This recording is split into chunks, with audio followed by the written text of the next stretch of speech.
So welcome to the Eventing Podcast. This is a first for the podcast listeners because we are, I want to say live, but we're actually having face-to-face time here. I am joined by a very special guest, a very good friend, godmother to my firstborn, and I should actually say, listeners, as well, our firstborn, because in the room is my wife, Sparkles. She's on the sofa in the background, and we may or may not be hearing from her throughout this episode. But on the sofa, and it's your sofa, it's Camilla Speirs. How are you, Speirsy? I'm great, thanks, Sambos. How are you? Yeah, good. Valentine's Day has just been anything exciting in your life on Valentine's Day? Well, I'm actually quite... Effectively, I went to the cinema last night. Sounds good, sounds romantic, yeah? Yeah. Keep going. Went to see a horror film called Split. Yeah, it was really good. And who's the lucky guy? Well, I went with a friend of mine, Nicola Fitzgibbon, one of my very close friends. But actually, the sad thing is we couldn't even sit beside each other. So essentially, I went to the cinema last night on my own and to watch a horror film. Class, good. So good times. Great times. So I tell you what was good though, Speirsy, when we get away from Valentine's Day, 2016. We're going to talk about you, and we're going to talk about the little man, Mr. Portersize Just a Jiff. 2 top 10s at 4 stars, and one of them badminton. That must have been the most incredible year. Yeah, it's an amazing year, and she's such a fantastic little horse to come out at the age of 16 and been able to produce those results. You know, we've just built such a partnership up over the last few years, and well, since I've had him, really. Yeah, we'll get onto it because a few years is an understatement. I was at badminton. It was a real test. I mean, less than half the field jumped clear around the cross country. You started well. You just got that 40s dressage, 49.9, but we'll take a 40s dressage. Scraped it in. I remember I remember you had a brilliant round in 2015, and then just had the most frustrating 20 penalties at the end. But you and him, when you're in your flow cross country, it was amazing, and you had that around that course in 2016, and it caused a hell of a lot of problems, and you guys were magic. Is that one of the best spins you've had? Yeah, definitely. I mean, 2015 was great. Obviously the 20 penalties was very expensive that year, and you know, I went back and watched my video and just analysed it so much, so I know exactly what happened, why it happened, and how I could stop it from happening again. And I came out in 2016 just feeling confident. You know, I think badminton's one of those places, okay, it's always going to be the badminton sort of effect it has on you. It's so big and so global around the sport, for the sport it's of the eventing. big one, isn't it? Yeah, but I think the more you go, the more relaxed you become. You know, it starts to feel a bit more like home. Yeah. I mean, I'd never say that because you can never take it for granted, but you become more familiar with the course and the undulations and things like that. And I think with our 4th year being there, we were both ready for it. We were on form. And I want to give the listeners some context. So, I mean, a top 10 at badminton and a top 10 at Po, I mean, that puts you up there, you know, as one of the serious combinations in the world. I mean, you've just been winning awards in Ireland here for that effort, and that's huge by Irish standards as well. It's very difficult to do that, to put in 2 big performances like that at such a high level. You've also been to the last 4 major championships, and we'll go through those now in a minute, but you were out in Rio, and that will be an interesting one to talk about as the reserve rider and not getting to start, and you know that's going to have its challenges, I'm sure. But you were at the World Games in 2014, which was another great round. You were at London in 2012, which must have been a difficult one, and we will go through these individually. But you made your senior debut at the World Games in 2010. You've been to the last 4 major championships with this horse. You've had him since you were a junior. I mean, talk to us about Jiff. I've had a horse that I loved and done a lot with, and he must be literally one of your best mates. Oh my God, he's just amazing. And it makes me sad to think that, like, if only I had him now, you know, if only he was now 5. But if he was 5 now, I probably wouldn't recognise what a star, because he's so unconventional.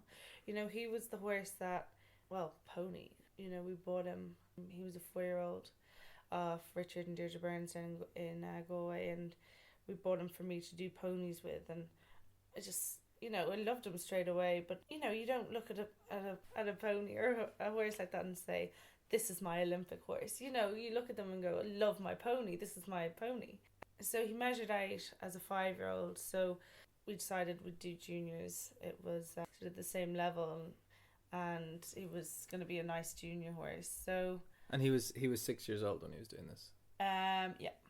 So we did our first Europeans. He was a 6-year-old, junior Europeans, where he finished 13th. So we thought, you know, he's more than just a nice junior horse. He's actually a 6-year-old who's just come to the Europeans and finished 13th, you know, on his dressage score.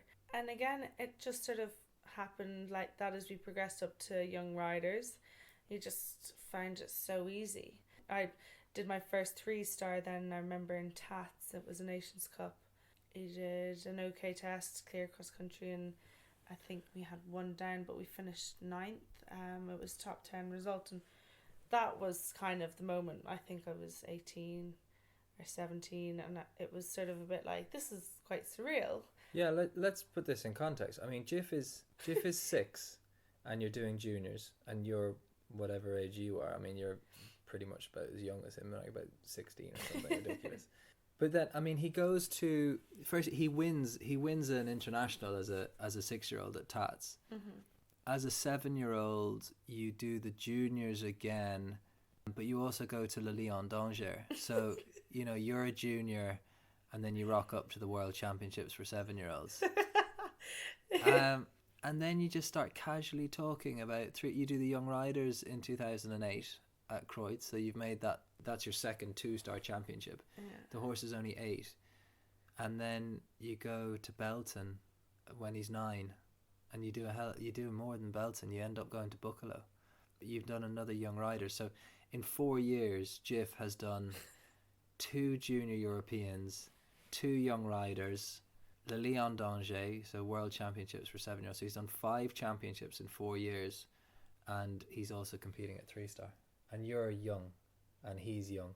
Yeah. Like, that's incredible. And I think, I mean, if anybody gets a horse like that, and they do what I've just read out, you know, 5 championships in 4 years, they think they've had a horse of a lifetime. And we haven't got to 2010. You were still eligible for Young Riders, weren't you, when you went to your first World Games? Yeah, I mean, I had a tough decision to make going to badminton, because if you've done a 4-star, you rule yourself out of doing Young Riders. I mean, that's a decision we all have to take, isn't it? Oh, Young Riders or 4-star. Yeah, but it was like, run the risk of falling splat on your face and being like, you know, or try and win a medal at a Young Riders. And, you know, his dressage was really competitive back then. And or going to badminton and sort of, you know, we went there, he was 10, I was very young, and it was very much my show jumping coach at the time. Our high performance show jumping coach, Michael Quirk, sure you know yourself, come on Speirs in, now you can do it. And I'm kind of going, what? Like, I've no business going there. You can go on, you will. So kind of, you know, I felt I'd done well enough at 3-star. You know, finished. Where did I finish in Buccalo? Was it? You were 16th. 16th in Buccalo. A double clear in terms of. I mean, you were 9 seconds over on the cross country, which at Buccalo not many people make the time. Yeah. So you'd done a good double clear, and you hadn't done Brabham at that stage. No. You went to Stragom. You went to the World Cup final. Oh, stop. In Poland. What happened there, Speirsy? I'm just looking. It says withdrawn. Technical error. In Poland. So we just went out for the lols, really. Well, sure, it's on the door. I mean, you only it's a day to get to England from Ireland. It's a day to get to somewhere in Germany. It's another day to get. So it's only 3 days traveling. Yeah. And you carried your stick into the arena. Yeah. It was. Do you know what? And I didn't even notice trotting around the outside Clearly. of the arena, not a bother on me. Showing off the old extended trot. Come on, tap tap, on we go. All of a sudden into the arena, still just smiling away, minding my own business. Halted X, went to salute, and I looked down. I just had the whip in my hand. I nearly died. So I dropped it anyway and carried on, but Noticed. I just picked up so many penalties. And also, every time I crossed X, I had to, really obviously avoid so Jiff didn't jump over the whip as he's doing his extended canters, flying change. Wow. I was beside you in the prize giving at badminton. I'm looking at your first you were badminton. one ahead of me, Samba. Yeah, great. I'll hang on to that. Oh, it was quite a debut. It was your second. Yeah, it was my time. second one. I remember my first badminton. I was a rabbit in headlights. I remember walking down, and I'd have been older than you were, but going from the stables to the warm-up arena at badminton, and you walk down with your number, and your name is on your number, and you have all these kids looking at the program anyway, and they have no idea who Sam Watson is or Camilla Speirs. Well, they probably know who Camilla Speirs is, and they just, you hear people saying, "Oh, there's Sam Watson." They're only reading your name off the program, but it's so different. Did you get off and sign autographs as you're going to the start box? I was like I am now. I was stuttering and I was like Dougal off Father Ted going like, "Oh jeez, George, what's this all about? This is absolutely mental." And I got about 2 minutes into the course and realized that I was like just having an outer body experience. I was watching myself, and eventually I pulled myself together and said, right, I need to ride better. I had to take a long route that I hadn't planned. Yeah, it is. It's a big experience. It's a massive, and it's the only time that I've never felt my legs as I'm walking into the start box, and I've tried to teach myself to stay in the moment, but that was an outer body experience, and actually that's quite scary because you don't feel fully in control, which is not. I mean, you ride as if how you've been trained, because that's how you've learned to ride, and okay, yeah, you've got a good eye, but it is a very outer body experience, and whereas through the years I've tried to teach myself to actually stay in that moment, like body and mind. That was a hell of a performance to come 14th at your first badminton on a 10-year-old horse. Okay, so that's not many people would get a 10-year-old horse to badminton and finish 14th at their first badminton on a young horse. But you've done it on a horse who is how high? 15-1. 15-1. So bought to be a pony and just didn't measure in, but 15-1. And you are what age in 2010? Because you're still a young rider, so 20? I think 20, yeah. Maths wasn't a strong point. But it's incredible. So this one horse has done 2 juniors, 2 young riders, a Lilian d'Angers, stepped up to 3-star, and now you've done a 4-star, and he's 10 and you're 20, and so you're picked for your first World Games.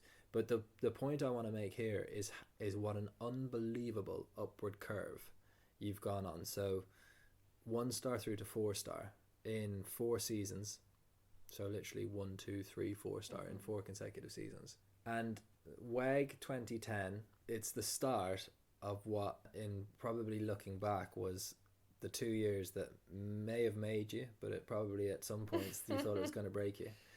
But your blip at WEG in 2010 was such an innocuous, it was such a random fence that got a few people, but it was like a little thing coming out of the water, a little log or something. Yeah, and it was a massive learning curve for me. Because Jiff is small, the fence was a log going into water, you'd a drop, and then coming out over a duck. I remember walking the distance and being like, God, that's so long.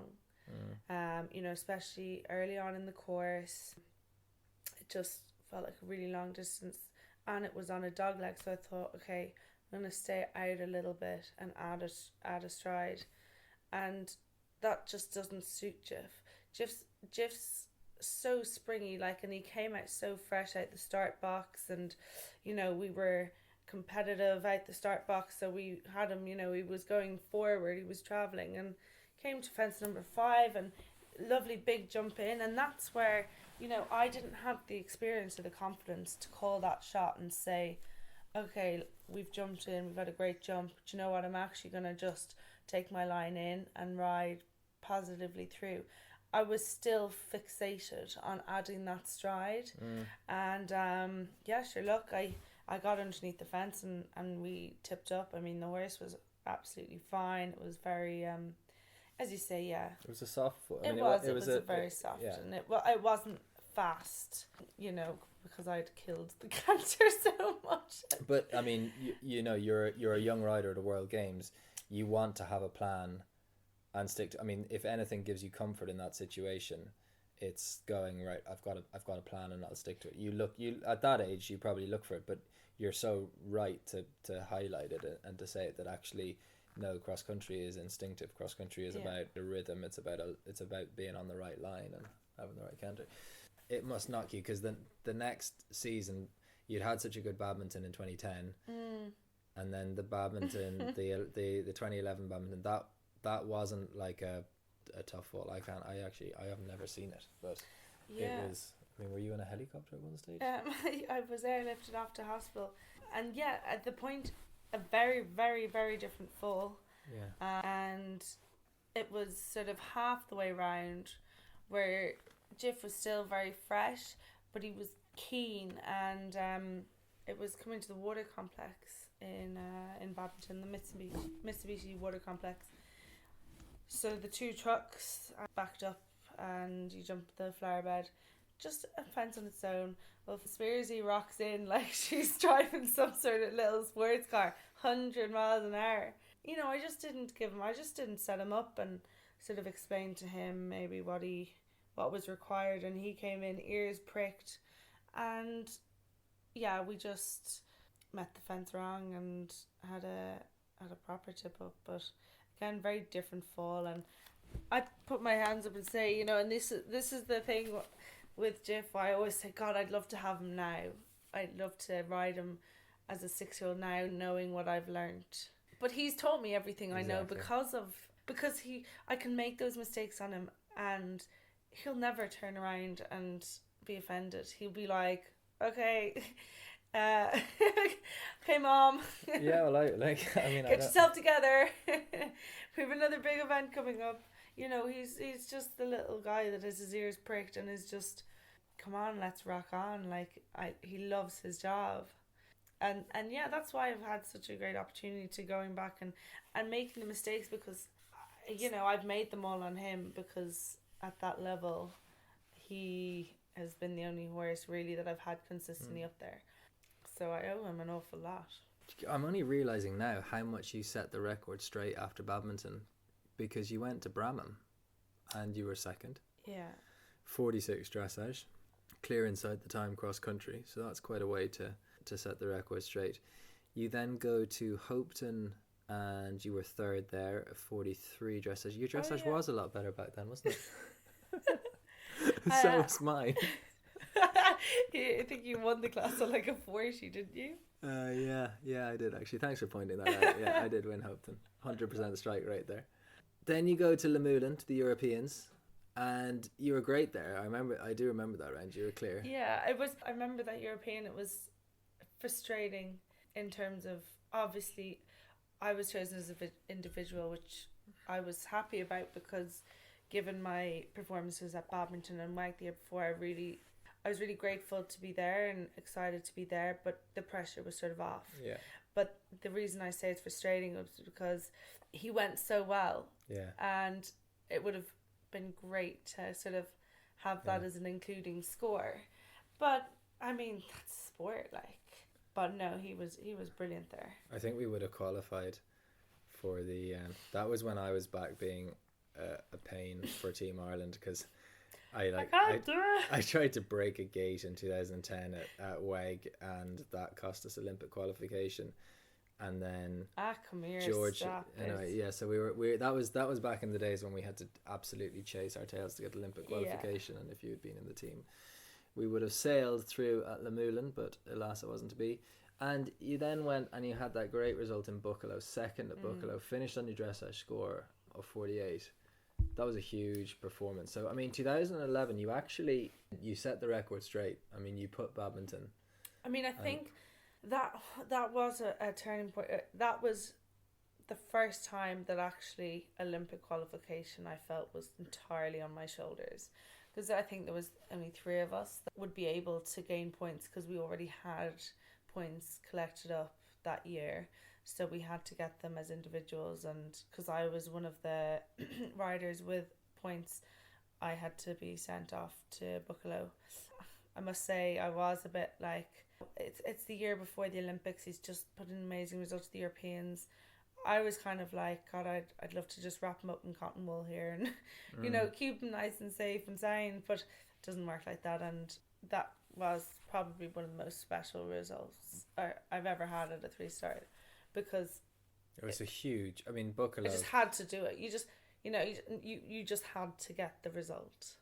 But it's a very hard place to come. So, I mean, up there were probably Blenheim as a CCI 3-star. In terms of you want to go and get a top 3 finish in a CCI 3-star. Buccalo and Blenheim are probably the 2 most difficult places to do it, because you have the best from Germany and Europe and Britain and Ireland, and you have Americans coming over as well because it's a team competition, and then all the Kiwis and Aussies based. So everybody goes to Buccalo mainly to drink loads of grolsch, but also to get a good result. So that was huge. And you came out, we're into 2012 now, and you talked about needing those Olympic qualification points. You won Ballindennis 3-star in the spring, and you won Tattersalls CIC 3-star again in the spring. So this when you think of what you've come off, you've put Bramham and Lamulin, you put badminton and WEG behind you, and Buccalo was a huge result. And then Ballindennis and Tats, okay, they're on home soil, but you win them both on a 40 dressage and a 41 dressage. You must have been starting to think that something serious. Big deal. No, I'm joking. Well, I mean, that's pretty incredible form, and you're going, like, it's an Olympic year, and you're still young. You still must be only about 22 or 3. 22. So London, I mean, after Buccalo, you must think in the back of your mind you're pretty much got the ticket, and then you're winning these 3-stars in 2012. I'm gonna let you take the reins, because London, talk us through what it's like to be, because I don't know what it's like to go to Olympics.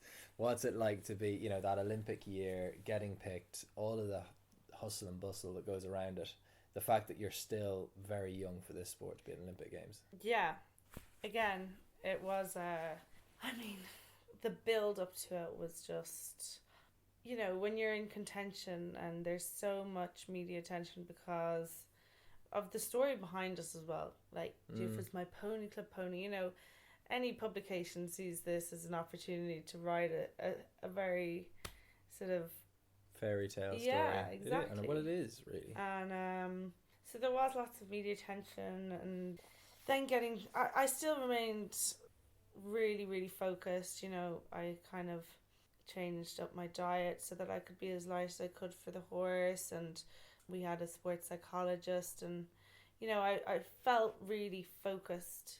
And I guess when I got to the games again, like, everything sort of inspires you just to want to win. Like, you know, you see these amazing athletes and they're strong, and it inspires you. And I guess with it being in London, there would be so many familiar faces and friendly faces that, you know, like family and friends.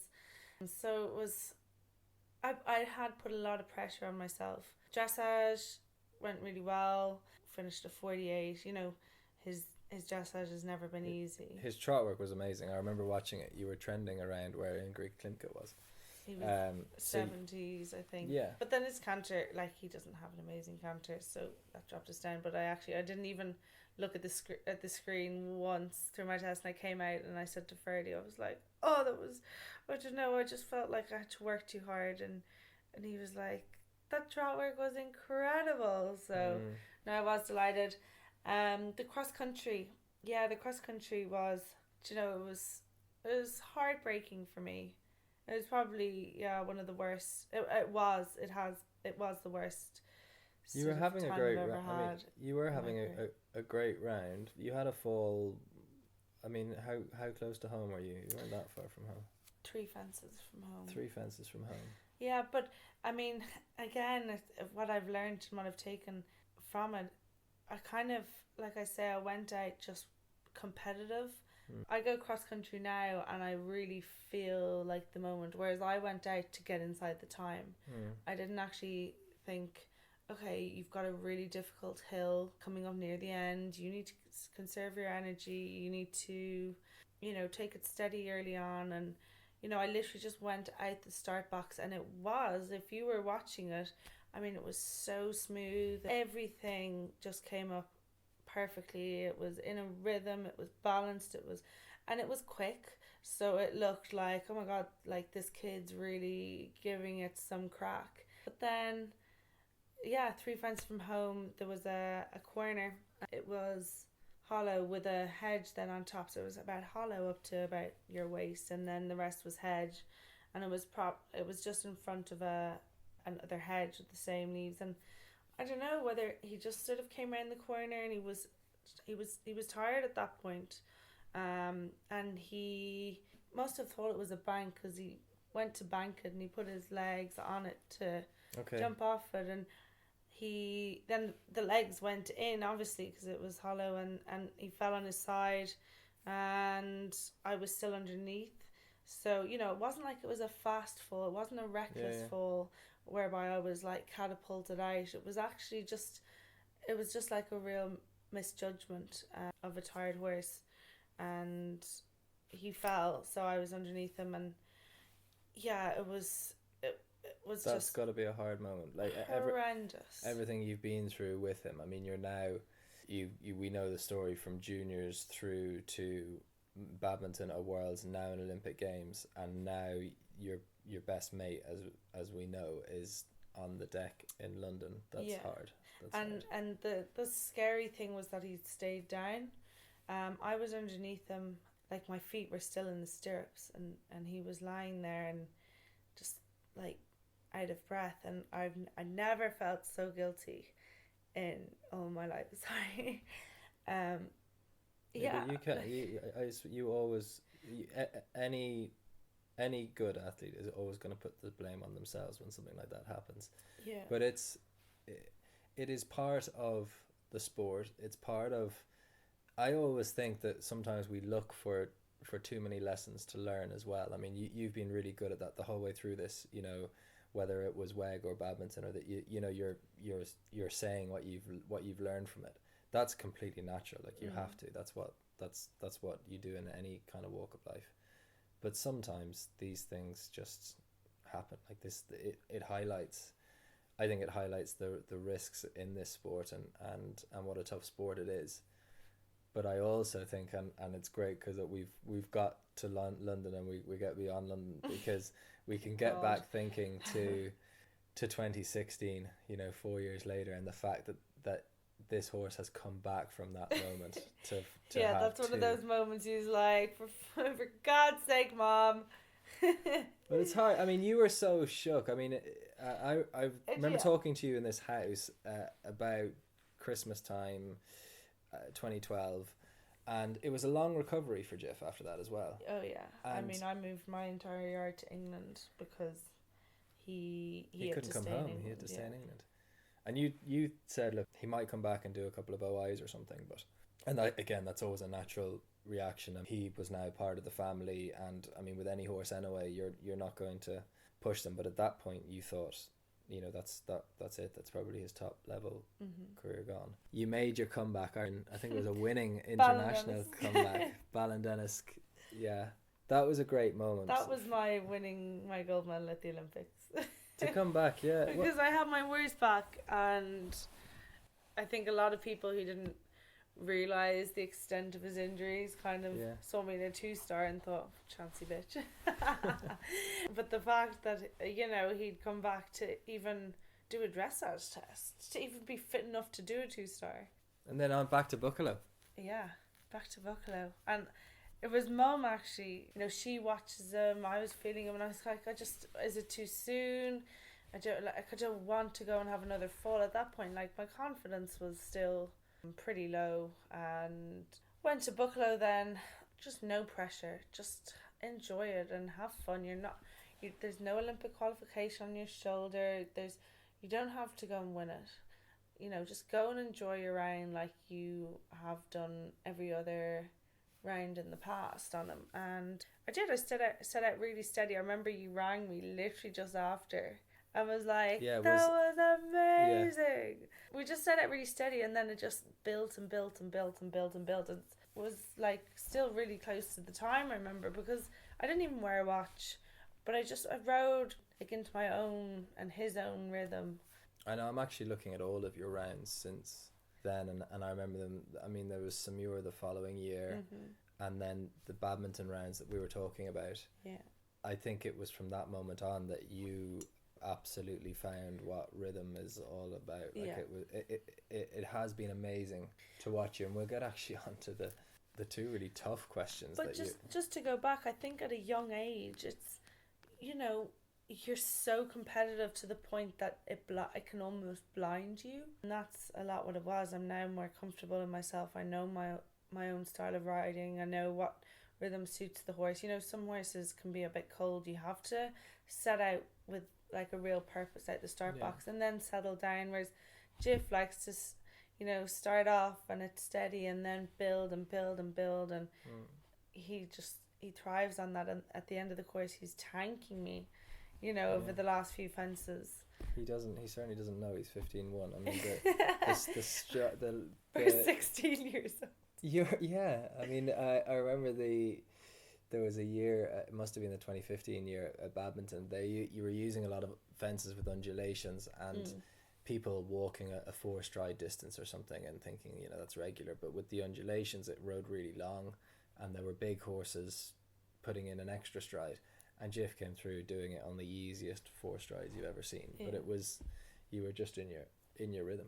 But I think that Bucklow, having been close to you as a friend from London, I don't know I don't think I've been through anything like that yet in this sport, but that was a thumping hit for you, I think, just because Jiff had to make a physical recovery as well. So that Bucklow comeback was amazing, and well over a year after. Yeah, it paved the way then for it was the start of the comeback. Samura the following year, clear inside the time, again talking about your finding your cross country sweet spot. Like, that was another cracking round. And then you find yourself you take in Aachen in between. That's cool. I've never been to Aachen. That's quite an event. Yeah, amazing place. Then you're at WEG, the World Games in 2014. Yeah, I was listed as reserve, which I was even delighted. And I remember being in Marks and Spencer's when I got the phone call to tell me that I was going. Oh, very good. The life of an event rider. But I suppose you had were you confident? Like, how were you feeling at WEG? The biggest thing with WEG that year was just the weather. Yeah, really testing conditions, which suits Jiff. He loves the bog, so I kind of, I didn't let it sort of affect me in terms of how we went out there, and I just knew that I had to save some diesel for getting home, and I picked up time faults. Well, everybody did. Yeah, I know. I picked up some time faults, which sort of put me out of being anywhere competitive, but we still finished. It was still on an absolute high because it was our first 4-star World Championship. Yeah. Blair the following year. For anybody, again, let's give this some context. This is now Jiff's 10th international season consecutive. He's competed every year, despite having his recovery after London. Everything still made it back in 2013. You've done 2 Junior Europeans, 2 Young Rider Europeans, Le Lyon, a WEG, Le Moulin Europeans, London Olympics, and you've done the World Games again in 2014, and now you just would just go up to Scotland for the Europeans.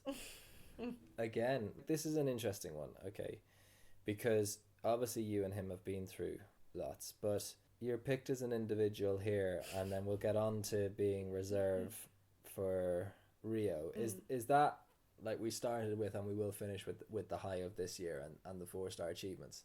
Is that a kind of yeah, Blair was frustrating because on one level, okay, it's great, you're picked for a European Championship, but then, I mean, this will sound selfish maybe, but you know, he's at this point he's 15, and I would have loved to have maybe gone to Po, and been competitive, because I can be really competitive at a 4-star because the jumping phases are so much more influential.